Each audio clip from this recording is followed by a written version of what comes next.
시편 47편 1절에서 9절까지 다시 한번 같이 읽겠습니다.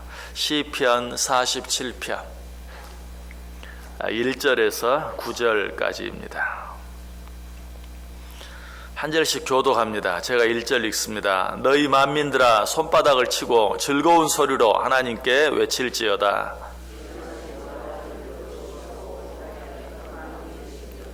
여호와께서 만민을 우리에게 나라들을 우리 발 아래에 복종하게 하시며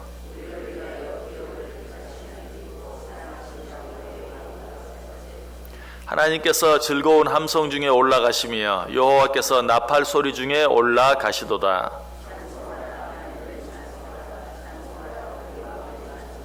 하나님은 온 땅의 왕이심이라 지혜의 씨로 찬송할지어다.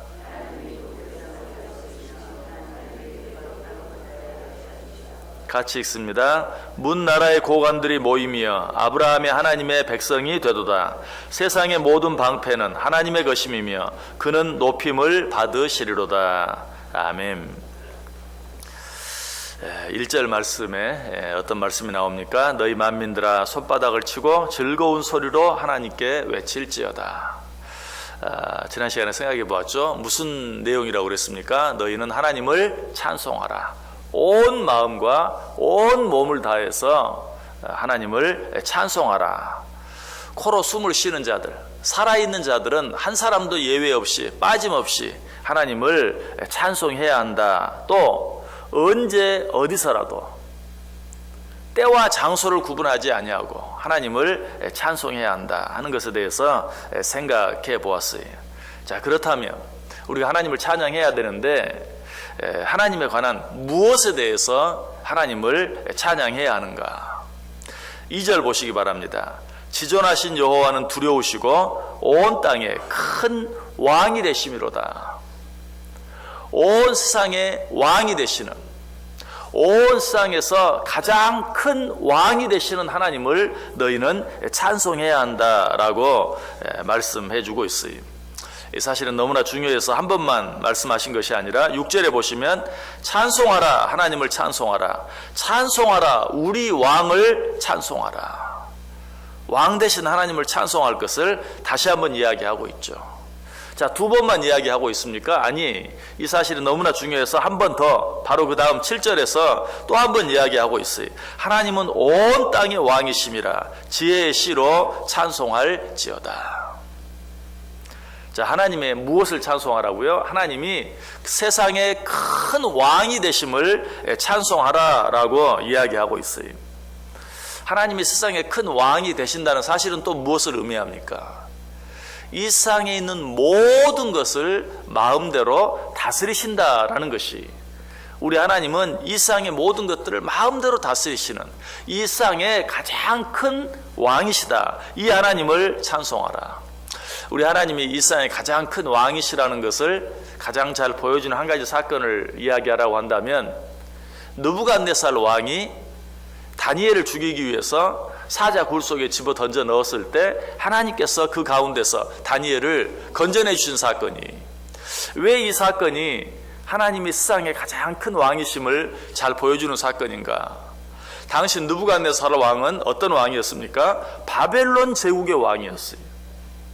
바벨론 제국의 왕이라는 건 뭘 말합니까?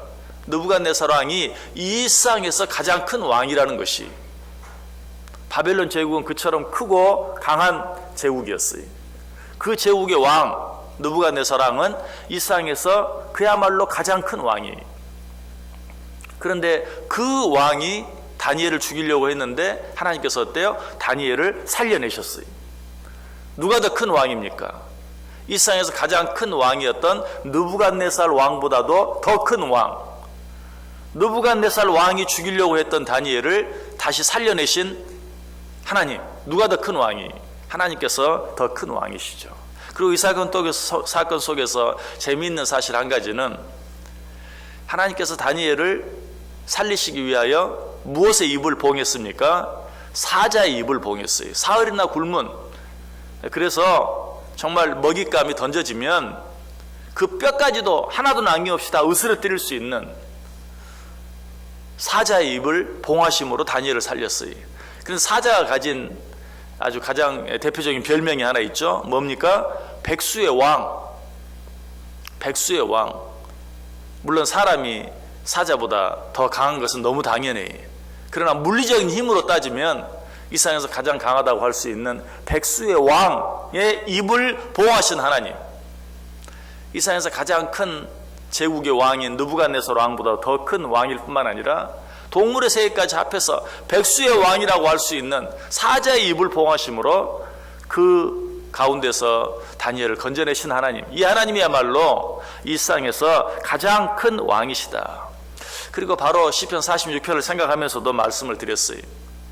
하나님이 이처럼 거대한, 이 세상에서 가장 힘이 세고 무서운 사자, 백수의 왕보다도 더 힘이 있는 백수의 왕까지도 마음대로 하시는 그런 하나님이실 뿐만 아니라 정말 이 세상에서 가장 약한 보잘것없이 보이는 미물까지도, 무엇까지도 파리나 이나 개구리, 메뚜기까지라도 마음대로 다스리시는 그런 분이다 하는 것 이미 앞장에서 말씀을 드렸어요. 또 그것뿐만이 아니죠. 그래도 파리나 개구리나 이나 메뚜기나 이런 것들은 뭐예요? 생명이 있어요. 생명을 가진 존재들이, 생명을 가진 존재를 다스리는 것은 생명을 갖지 않은 존재들을 다스리는 것보다는 어쩌면 더 쉬워요. 그런데 우리 하나님은 어떤 하나님이시다? 생명이 있는 그런 존재들뿐만 아니라 생명이 없는 미생물까지도, 예를 들면 눈이나 비나 우박이나 번개나 이런 것까지라도 마음대로 다스리시는, 시편 147편에 그런 말씀이 나오죠. 눈을 양털같이 내리시며 서리를 재같이 흩으시며 우박을 떡부스러기같이 뿌리시나니 누가 능히 그의 추위를 감당하리요. 또 그것뿐만이 아니죠. 바다나 바람이나 파도까지도. 그래서 예수님께서 파도를 잔잔케 하셨을 때 사람들이 뭐라고 말해요? 저가 누구이기에 바람과 파도도 순종하는고. 우리 하나님은 바로 그런 하나님이시다. 여기 좀 몇 가지 더 생각해 본다면, 그런 하나님께서는 그런 눈이나 안개나 번개나 바다나 바람이나 파도나 이런 것들은 어때요? 그래도 생명이 있는 건 아니지만 움직이는 존재. 하늘에서 눈이 내리고 바람이 불고 번개가 치고. 근데 그것뿐만이 아니라 움직일 수조차 없는 작은 돌멩이 하나까지도 마음대로 다스리시는, 여러분 그걸 또 우리가 어떤 사건을 통해서 보게 됩니까? 다윗이 던진 물맷돌. 그래서 골리앗의 이마 한가운데 박혔던 물맷돌. 여러분 그것이 순전히 다윗 자신의 어떤 개인적인 솜씨라고만 생각하십니까? 기술이라고만 생각하십니까? 하나님이 그 돌멩이 하나를 주장하신 것이죠. 그것이 온 몸을 가리고 있는, 그래서 공간이라고는 정말 그 투구 사이, 그 이마 밖에 없는 그 적은 공간을 파고들 수 있도록 하나님이 그 물맷돌 하나까지도 다스리신 것이. 한 가지 사건을 더 이야기한다면, 예수님께서 예루살렘 성에 입성하실 때 사람들이 호산나 호산나라고 외쳤어요. 그걸 보고 있는 사람들이 뭐라고 말합니까? 저들이 너무 시끄럽다, 떠든다, 좀 조용히 좀 시켜라. 그때 예수님이 뭐라고 말합니까? 지금 저들이 소리 지르지 아니하면 내가 길가의 돌멩이를 통해서라도 소리 지르게 만들고야 말 것이다. 그럼 뭘 말해요? 길가에 굴러다니는 돌멩이 하나까지도 하나님께서 마음대로 하실 수 있다는 것이죠. 자, 이것이 하나님께서 하실 수 있는 능력이 다입니까? 아니, 생명이 있는 것이나 없는 것이나 이것들을 마음대로 다스릴 뿐만 아니라 하나님께서는 생명이 없는 것에 생명을 주실 수 있는,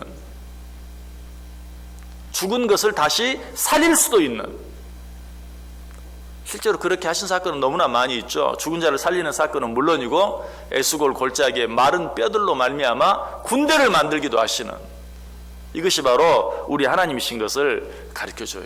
자, 세상의 왕에게도 사람을 죽일 수 있고 살릴 수 있는 권세가 있어요. 그것을 잘 보여주는 사건이 성경에 나오는 왕의 손에 들려있는 규. 옛 성경에는 홀이라고 되어 있죠. 왕의 홀, 왕의 규. 여러분, 그래서 에스더를 보면 어때요? 에스더가 왕 앞에 나아가면서 어떤 마음으로 나갔다고요? 죽으면 죽으리라. 왜? 왕 앞에 나아갔을 때 왕의 손에 있는 규를 내밀면 살고 그 내밀지 않으면 죽어요. 이처럼 생명을 살릴 수 있는, 죽일 수 있는 그런 권세가 왕의 손에, 왕의 규에. 옛날 제국의 많은 왕들이 어때요? 로마 같은 그런 로마 제국에서 그 원형 경기장에서 사람들이 싸울 때 왕이 그저 손을 들면 살리고 손을 내리면 죽이고 손가락 하나 올리면 살리고 손가락 하나 내리면 죽이고 이런 권세가 왕에게 있었어요. 물론 그러나 그 왕은 어때? 살아있는 자를 죽이지 않고 살리는 것이지 죽은 자를 살리는 것은 아니죠. 산 자를 죽일 수도 있고 또 산 자를 살릴 수도 있는, 그러나 죽은 자를 살릴 수 있는 권세가 있는 것은 아니. 그러나 우리 왕 되신 하나님은 어때요? 산 자를 죽일 수 있을 뿐만 아니라 죽은 자를 죽은 자 가운데서 살릴 수 있는, 누가 큰 왕이? 우리 하나님이 큰 왕이시죠. 그래서 오늘 본문 1절이 이야기하고 있어요. 2절이 이야기하고 있어요. 하나님은 세상의 큰 왕이시다. 그러므로 어떻게 해야 된다? 너희는 이 왕을 찬송해야 한다 라고 이야기하고 있어요. 2절, 지존하신 여호와는 두려우시고 온 땅의 큰 왕이 되심이로다. 이 큰 왕을 너희는 찬송하고 찬송하라 라고 6절과 7절에서 우리에게 이야기하고 있어요. 한 가지만 더, 이 왕이 세상의 왕과 다른 것이 있다면 무엇입니까? 이 세상의 왕은 제 아무리 큰 왕이라 할지라도 영원히 왕일 수 없어요. 특별히 세상의 권력은 짧아요. 그것을 가장 잘 말해주는 한 단어가 있다면 권불 10년. 근데 사실 옛날 제국의 왕들은 그러지 않았죠. 더 길게 세상을 많이 다스렸어요. 그러나 아무리 길다 할지라도 그 끝이 있어요. 그러나 우리의 왕이신 하나님은 어때요? 영원 무궁한 왕이세요. 시편 102편 27절에 보면 주는 한결 같으시고 주의 연대는 무궁하리로다. 이 주의 연대란 말이 무슨 말입니까? 왕들은 다 왕의 연대가 있어요. 소위 연호라고 말하죠. 그래서 뭐 고종왕 몇 년, 무슨 왕 몇 년이라고 말해요. 그 왕이 몇 년 동안 세상을 다스렸는가 하는 것을 보여주는 것이. 그러나 우리 주의 연대, 우리 주의 연호는 어때요? 영원하다. 이건 세상 역사도 이야기해요. 세상 역사가 크게 뭘로 나눠지죠? AD, BC, BC와 AD로. 그 중간에 누가 계시다고요? 우리 주님이 계세요. 우리 주님은 하나님이세요. Before Christ, 예수 그리스도 이전과 AD, 아노 도미니, 주님 이후로 나누어져요. 이 세상 연대는 모두 하나님의 연대예요. 처음 시작하는 그때부터 지금까지 계속되고 있고 앞으로 영원토록 계속될 것이. 세상 다른 왕의 연대와 달라요. 주의 연대는 무궁하리이다. 그래서 세상 왕의 권세를 누리며 사는 자들, 왕의 권세, 이 세상 권력을 바라며 사는 자들은 어때? 항상 노심초사, 뭐 때문에? 내가 어느 줄에 서야 할 것인가? 어느 줄에 서야 내가 좀 더 오랫동안 권력을 누릴 것인가?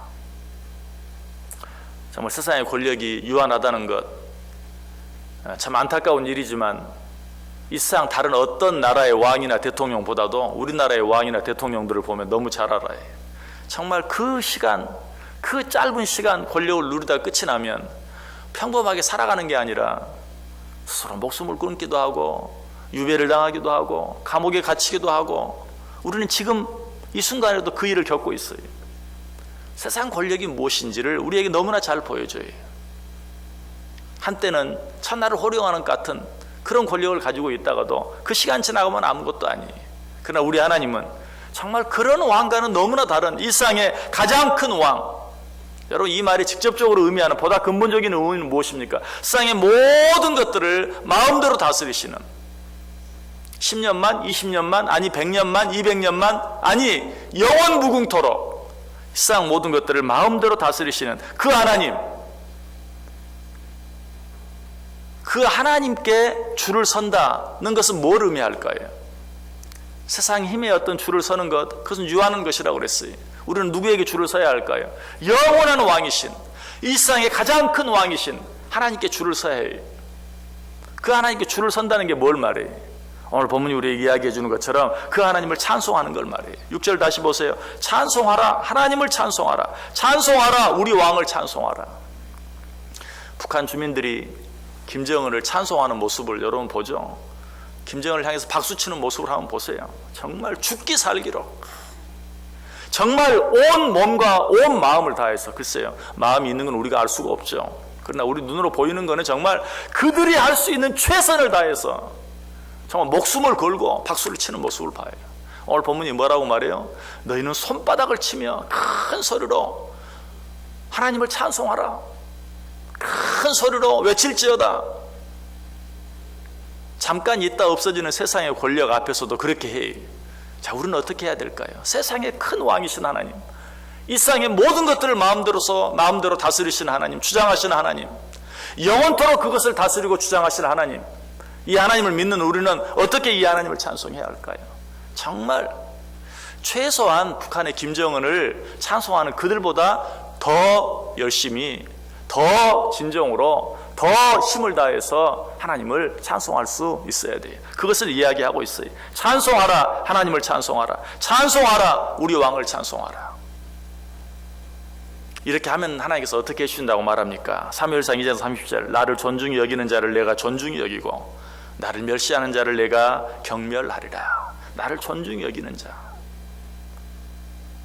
정말 그 하나님만이 나의 하나님이요, 그 하나님만이 세상에 가장 큰 왕인 것을 믿고 그 하나님을 온 마음과 온 뜻을 다해 찬송하는 자, 내가 그를 존중히 여겨주겠다.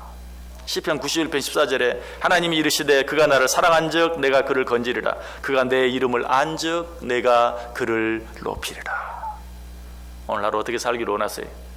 다른 무엇보다도 이 하나님, 이 세상의 가장 큰 왕이신, 왕 중의 왕이신 하나님을 높이며 하나님을 찬송하며 다른 어떤 것에 줄을 서고 이것저것 여기저기 기웃거리는 게 아니라 오직 하나님 앞에 줄을 서서 하나님 한 분만을 찬송할 때 하나님이 나를 높여주시고 하나님이 나를 존중히 여겨주시고 하나님이 나를 사랑해 주시는 그 은혜를 누리며 살아가는 자, 여러분, 이 귀한 한날, 아니 우리 남은 인생 전체가 될 수 있기를 주님의 이름으로 간절히 축원합니다. 기도하겠습니다.